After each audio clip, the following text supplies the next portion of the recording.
Hello and welcome to schooling from home. I am Suruchi Sharma. और हमने part one में यहाँ हाफ साउंड कंप्लीट कर लिया था, फंक्शनिंग ऑफ वोकल सिस्टम तक। अब उसके आगे बढ़ते हैं। ठीक, अब हमारा क्या है, पढ़ना है यहाँ पे मीडियम फॉर प्रोपगेशन। साउंड जो है वो किसी मीडियम में ही प्रोपगेट करता है, वो वैक्यूम में ट्रैवल नहीं कर सकता साउंड। ठीक है, sound needs a medium for propagation that is solid, liquid और गैस फॉर ट्रांसमिशन। वो सॉलिड में मूव कर सकता है, लिक्विड में भी और गैस में भी। ठीक, sound cannot travel through vacuum because vacuum has no molecules which can vibrate and carry sound waves। अब हमने क्या बोला था कि साउंड जो है वो वाइब्रेट करता है वाइब्रेशन की वजह से। तो क्या है, एयर में जो मॉलिक्यूल्स हैं वो जब वाइब्रेट करते हैं तो हमारा साउंड एक जगह से दूसरी जगह तक जाता है। अगर वो एयर मॉलिक्यूल्स वाइब्रेट ही ना कर पाए तो साउंड ट्रेवल नहीं कर पाएगा। तो इसलिए वैक्यूम में साउंड ट्रेवल नहीं करता। अब क्या है, sound travels slowest in gases, faster in liquids and fastest in solid. क्या है कि सॉलिड में सबसे ज़्यादा तेज जो है साउंड ट्रेवल करता है।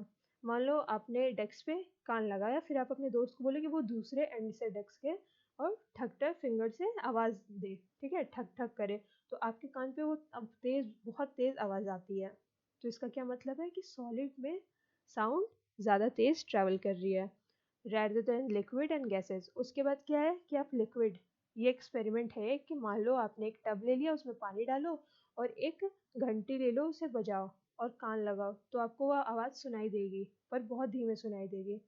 और उससे भी जो कम स्पीड में ये साउंड ट्रैवल करती है वो एयर में करती है। मतलब आप सोचो कि हम जो रोज़ आवाज़ सुनते हैं वो स्लोएस्ट है, इससे ज़्यादा फास्ट आवाज़ आती हैं। ठीक है, उससे ज़्यादा तेज़ आवाज़ ट्रैवल कर सकती हैं। फिर है हाउ वी हियर साउंड।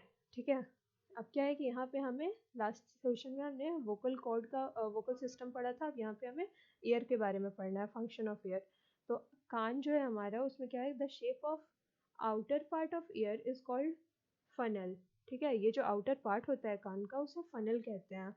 ठीक, when sound enters it, it travels down a canal at the end of which there is a thin stretched membrane. It is called eardrum। जब साउंड हमारे फनल से होके अंदर कान के अंदर जाती है तो वहाँ एक ईयर ड्रम होता है। आपने ऐसे सुना होगा, कान का पर्दा बोलते हैं। ठीक है, कान का पर्दा होता है, वो किसी का फट जाए तो वो बहरा हो जाता है, आपने सुना होगा। उसी को हम ईयर ड्रम कहते हैं। कि साउंड गया उस ईयर ड्रम पे, जब वो स्ट्राइक करता है तो ईयर ड्रम वाइब्रेट करता है।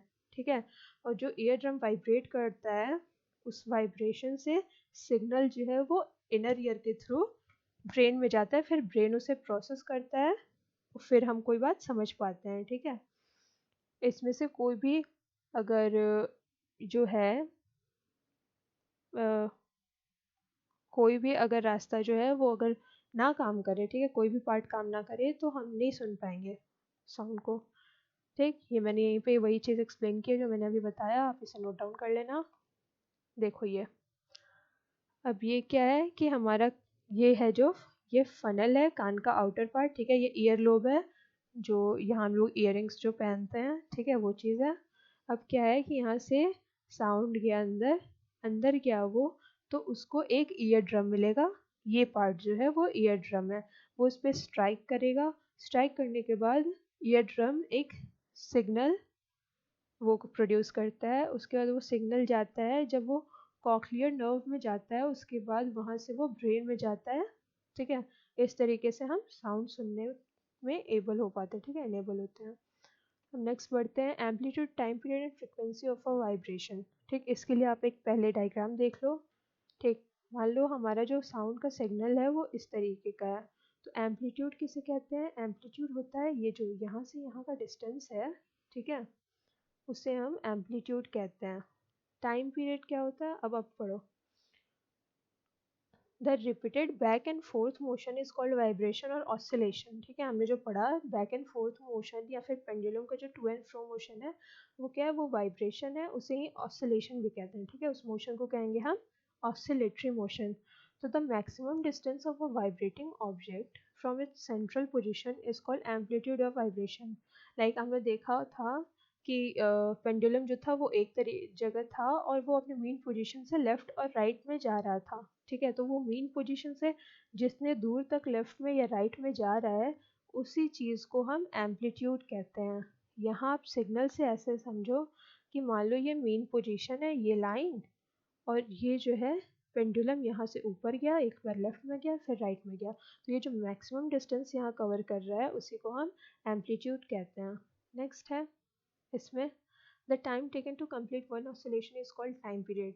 ठीक है, अब एक ऑसिलेशन सिग्नल में क्या होगा कि ये यहाँ से शुरू हुआ, तो ये वापस जब अपने इसी पोजीशन पे पहुंचेगा तो इसे हम कहेंगे कि ये इसने एक ऑसिलेशन कंप्लीट किया। तो इस एक ऑसिलेशन को कंप्लीट करने में इस पॉइंट से इस पॉइंट तक जो टाइम लगा उसे हम टाइम पीरियड कहते हैं। नेक्स्ट है फ्रीक्वेंसी। फ्रीक्वेंसी क्या होती है कि द नंबर ऑफ ऑसिलेशन पर second is called frequency of vibration. मान लो कि आपका जो सिग्नल है वो एक सेकेंड में ऐसे जो पैटर्न है वो दो बनाता है, दो कंप्लीट ऐसे पैटर्न बना रहा है, तो आपकी फ्रीक्वेंसी 2 हर्ट्ज हुई। हर्ट्ज जो है वो फ्रीक्वेंसी का यूनिट है। ठीक है,